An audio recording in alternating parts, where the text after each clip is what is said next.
salam Pancasila dan salam damai selalu untuk kawan-kawan semua.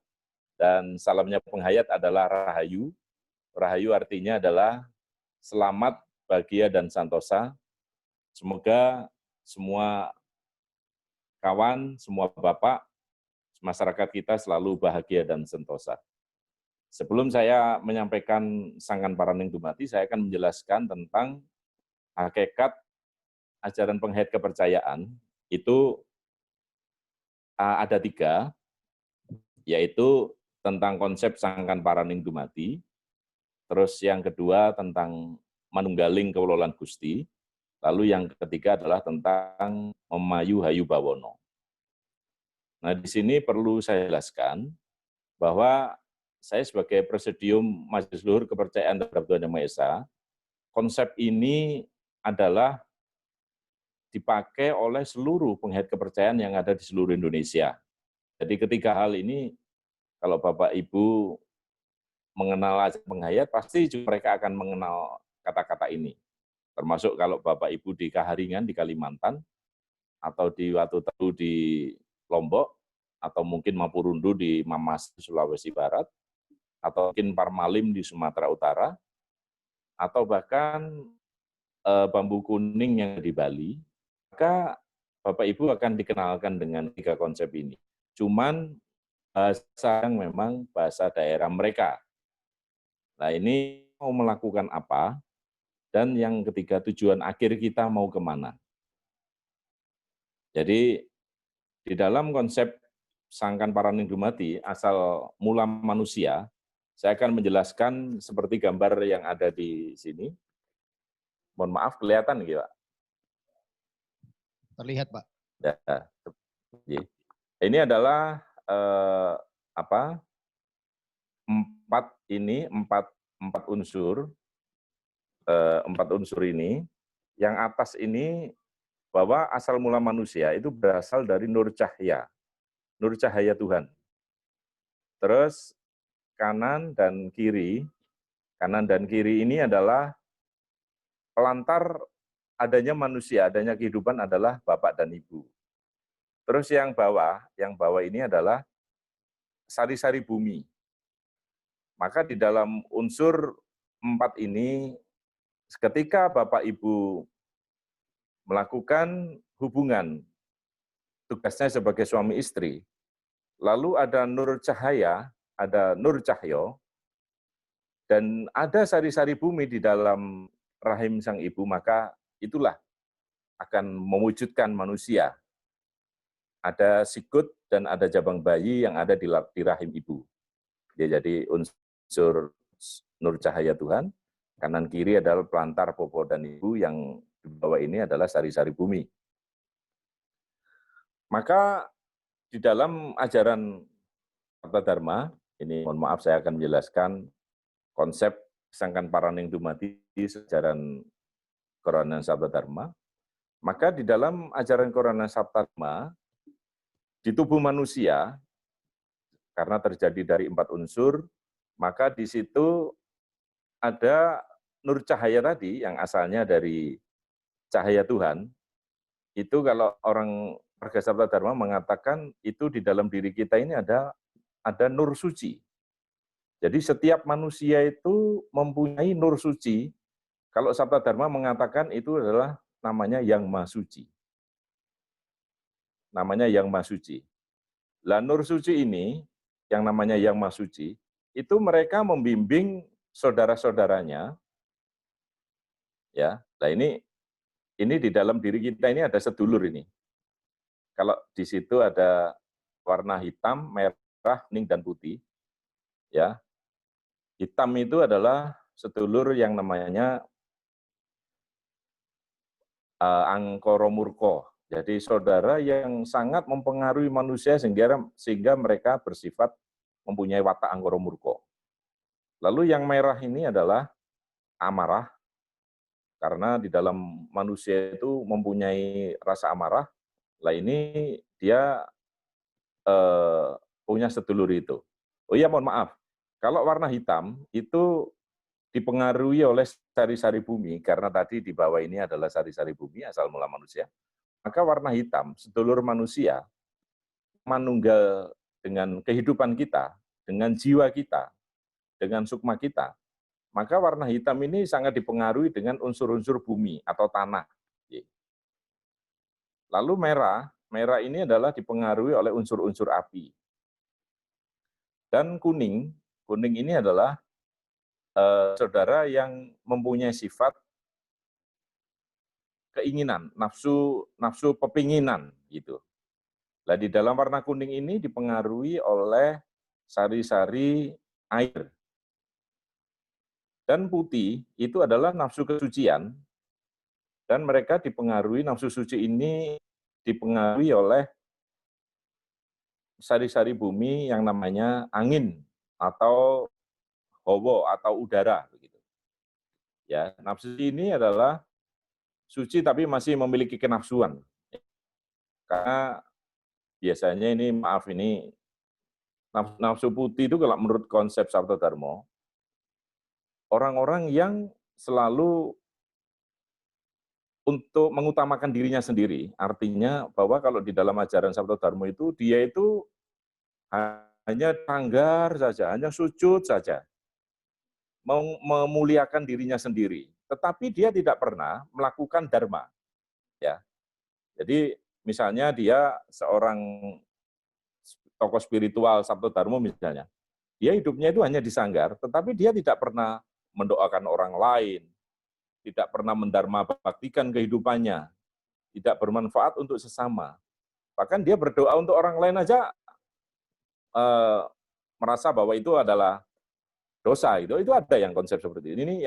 Ini yang dinamakan dengan nafsu suci, nafsu putih, tapi sebenarnya dia kelihatannya suci, tetapi dia tidak pernah melaksanakan dharma kehidupan bagi orang lain atau masyarakat atau bangsa dan negara. Lalu saya akan menjelaskan bahwa di dalam ajaran Sabta Dharma, nafsu-nafsu tadi itu ada namanya sendiri-sendiri. Kalau yang hitam, hitam ini saya akan bilang bahwa hitam ini pengaruh yang dari sari-sari bumi dari tanah, itu ada saudara kita yang namanya Sukmorojo, atau kalau orang Sabta Dharma mengatakan Gandarwo Rojo, ini menyatu di dalam kehidupan kita. Itu orang yang mempunyai watak kejam. Watak kejam itu dia, kalau orang Jawa mengatakan tego mentolo lah begitu. Dia tidak peduli itu saudaranya sendiri, nggak peduli itu orang tuanya sendiri.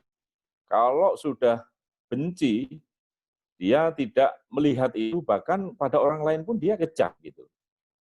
Makanya sekarang ini banyak masyarakat atau anak-anak berani dengan orang tua, bahkan sampai menghilangkan nyawa ke orang lain. Ini karena pengaruh dari watak yang namanya Sukmorojo atau Gondoruwo Rojo. Kalau orang sudah dikuasai dengan saudara itu, maka cahaya yang tadi dalam yang Masuci tadi, yang itu asalnya dari cahaya Tuhan, itu akan dikalahkan. Dan dia akan menjadi orang yang tidak memperdulikan siapapun, tidak memperdulikan negara, tidak memperdulikan hukum, dan lain sebagainya. Itu adalah watak saudara yang dipengaruhi oleh anasir tanah. Lalu ada lagi di sini, ini di Nun Sewu, di pojok alis ini ada namanya saudara yang namanya Permono. Permono ini pengaruh dari air dan angin. Ini air dan angin. Ini orang yang mempunyai watak sombong, jobrio begitu. Wah, saya nggak peduli dengan virus corona, bahwa ini semuanya adalah sudah kehendak Tuhan. Yes, pokoknya perintah dari negara tak abaikan lah. Ini adalah watak ini Permono. Orang yang jobrio, orang yang sombong. Jadi dia tidak mengindahkan, tidak ngereken istilahnya ajakan negara maupun ajakan pemerintah. Karena dia nggak isak karepe dhewe lah begitu. Nah, ini adalah sedulur namanya Permono. Lalu ada lagi namanya, letaknya di pundak kiri. Ini namanya adalah Jati Ngarang atau Sukmo Jati. Ini adalah orang yang senang memfitnah, orang yang senang memberikan berita hoax, menipu sana-sini karena dengan ucapan-ucapan yang tidak benar lah. Ini adalah hasil karyanya saudara yang namanya Sukmo Jati. Kalau orang Sabda Dharma gampangnya Jati Ngarang gitu. Dia pinter membuat fitnah, mengarang hal yang tidak baik, yang tidak benar disampaikan seolah-olah itu benar gitu. Jadi itu adalah Jati Ngarang. Lalu ada lagi yang namanya Sukmono, letaknya di Nun Sewu, di Tengkuk, di Tengkuk. Jadi ya di bawah Tengkuk. Itu ada saudara yang namanya Sukmonogo. Lah Sukmono ini adalah orang yang tidak pernah mempunyai rasa bersyukur kepada Tuhan Yang Maha Kuasa. Diberikan rezeki banyak masih kurang, sedikit apalagi gitu. Jadi orang yang tidak pernah bersyukur di dalam menjalani kehidupan ini. Ya, semua sedulur ini jumlahnya 11. Ya. Ini namanya Sukmonogo, orang yang selalu cemas akan kehidupan, orang yang was-was di dalam kehidupan. Jadi orang yang tidak pernah sumeleh gitu, orang yang tidak pernah memasrahkan kehidupannya kepada Sang Pencipta atau Tuhan Yang Maha Kuasa. Itu adalah dipengaruhi oleh saudara yang namanya Sukmonogo.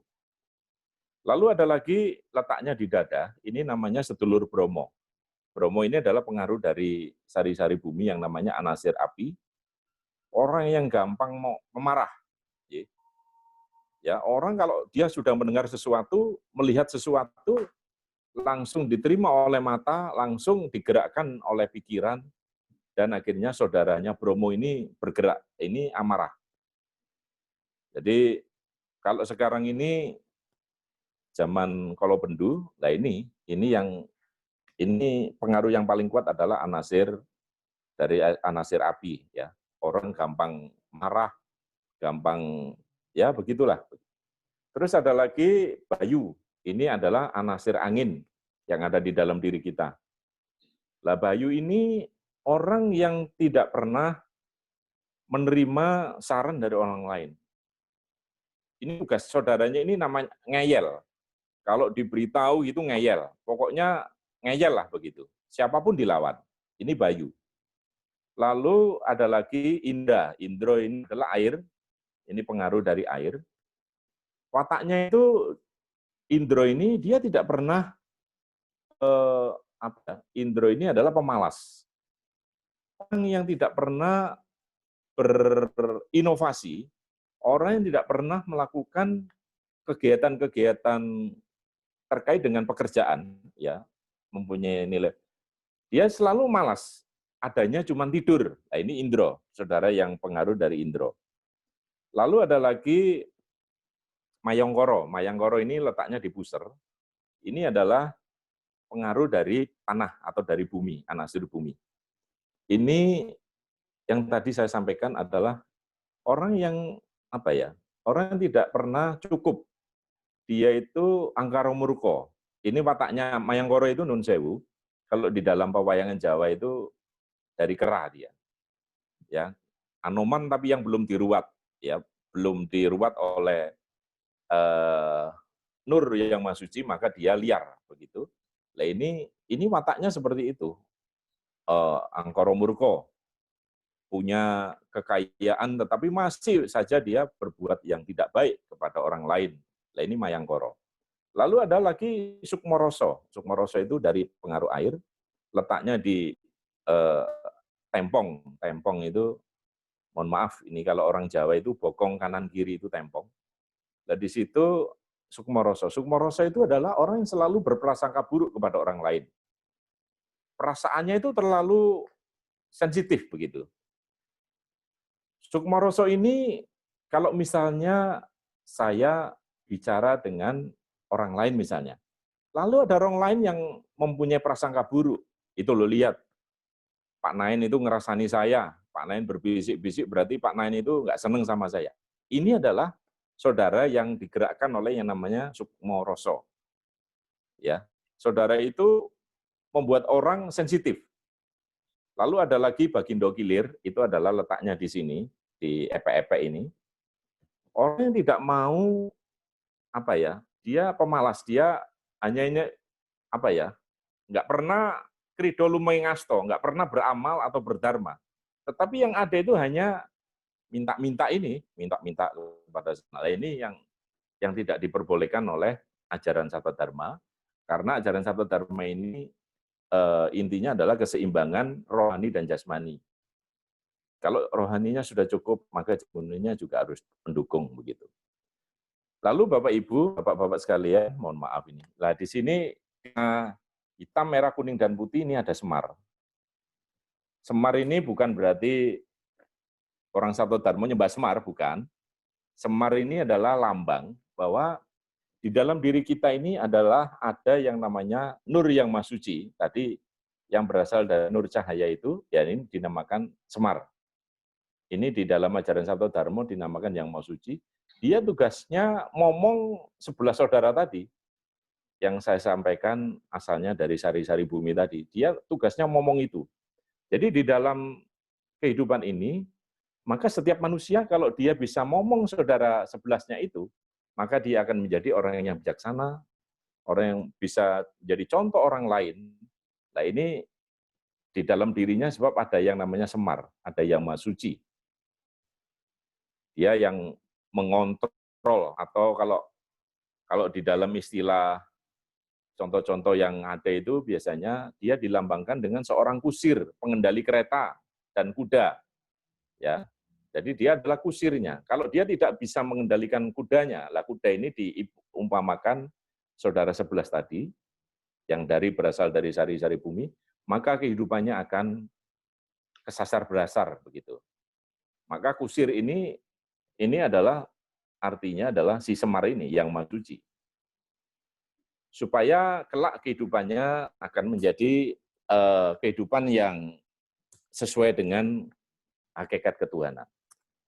Lalu Bapak Ibu Saudara sekalian, di dalam asal mula manusia itu, di dalam ajaran Sabda Dharma, ada yang namanya tesing dumati. Jadi konsep yang dinamakan dengan sangkan paraning dumati, itu ada tesing dumati. Wujudnya itu segitiga begini. Nah ini ada gambar segitiga warnanya putih. Nah, jadi itu mengandung pengertian di dalam diri kita ini ada 3 unsur tadi. Nur Cahyo ini yang maha suci, terus unsur Bapa dan Ibu. Nah ini kalau itu orang itu membuatnya itu nun sewu. Kalau Bapak Ibu di dalam mencetak si jabang bayi, kalau Bapak Ibu itu suasana batinnya,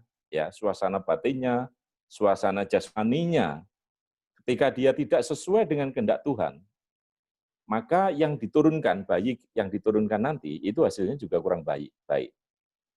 Di dalam ajaran Sabda Dharma itu mengajarkan bahwa setiap manusia atau setiap pengantin baru begitu, ketika ingin melakukan hubungan biologis karena dia sudah disahkan kawin begitu, maka diusahakan watak, sikap, laku itu harus mencerminkan nilai-nilai ketuhanan atau keluhuran.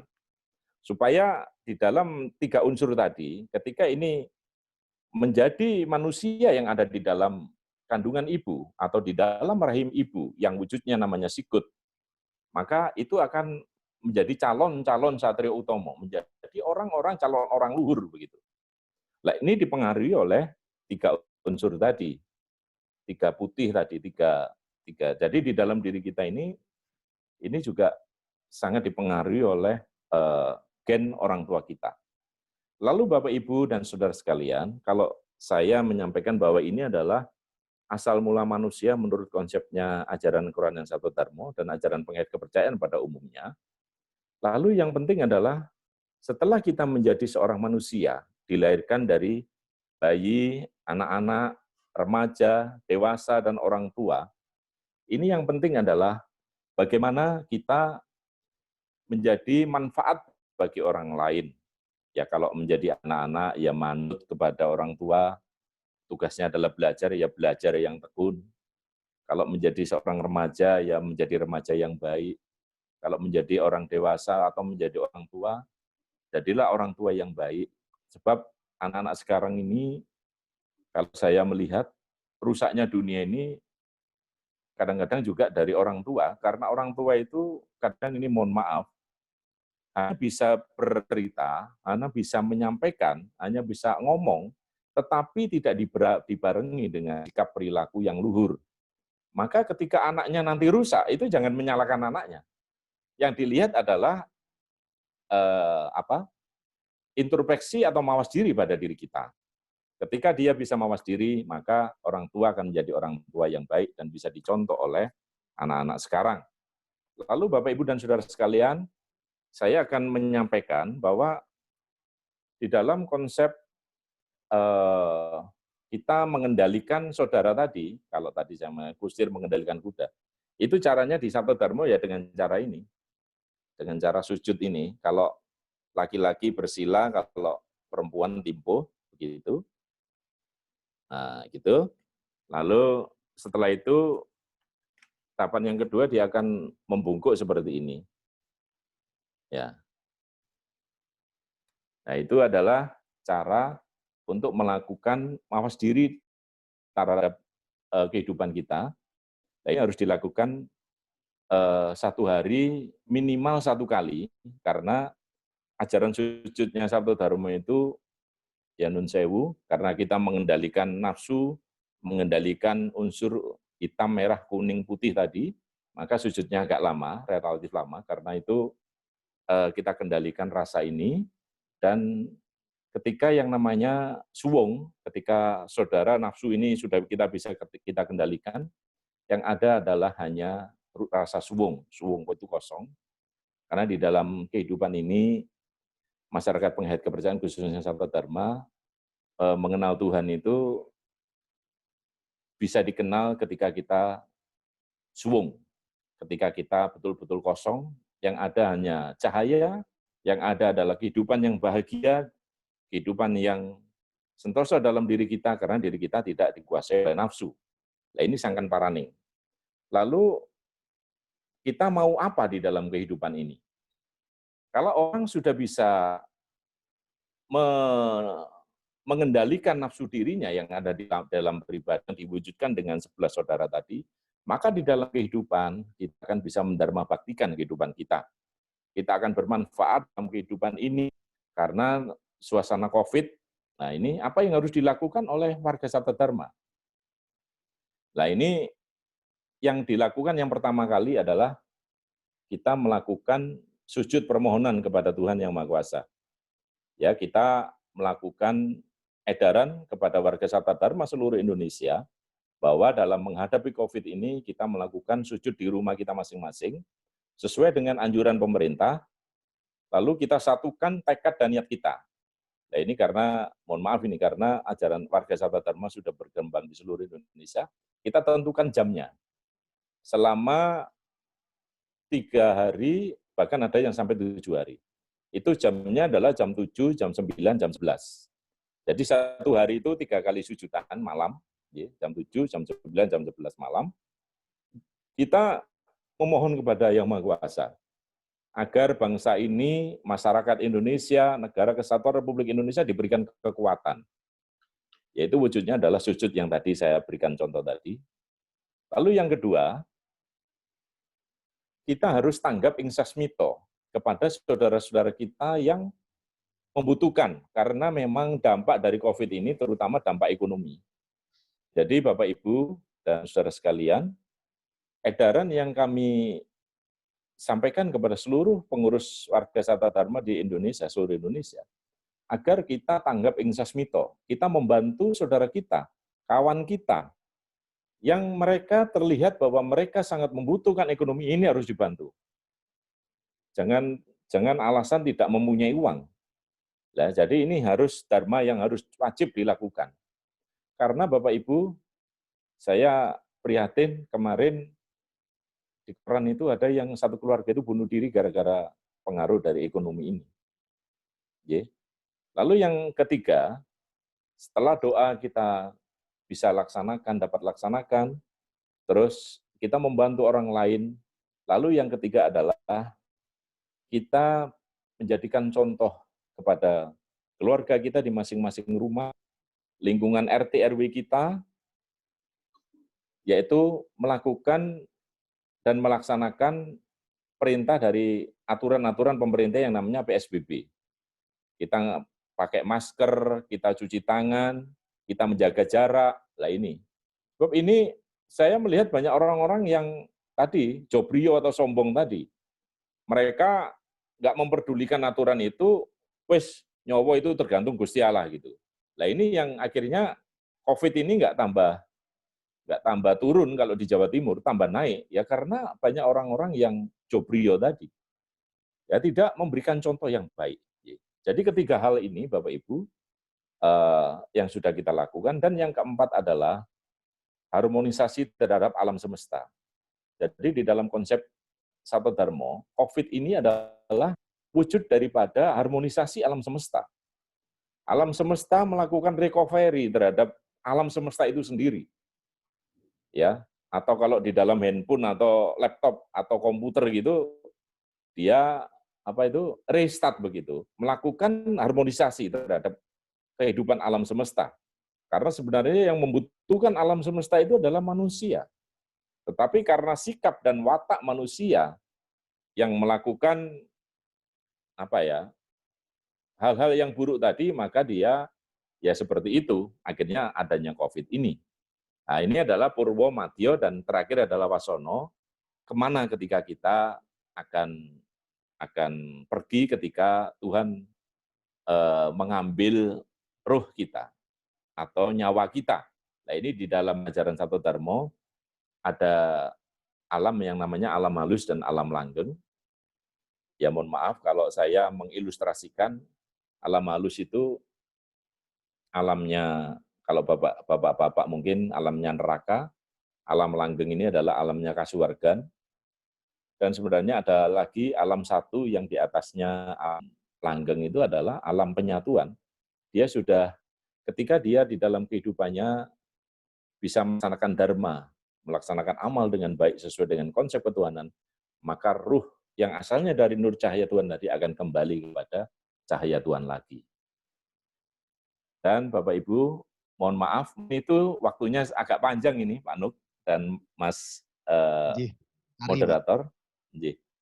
Ya mungkin itu nanti kalau ada hal-hal yang tidak berkenan atau mungkin ada hal yang belum jelas, bisa didiskusikan.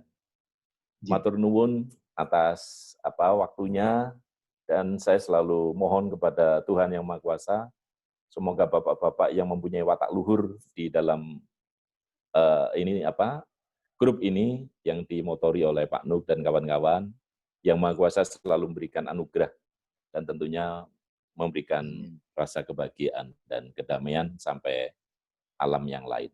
Matur nuwun, salam Pancasila, Rahayu.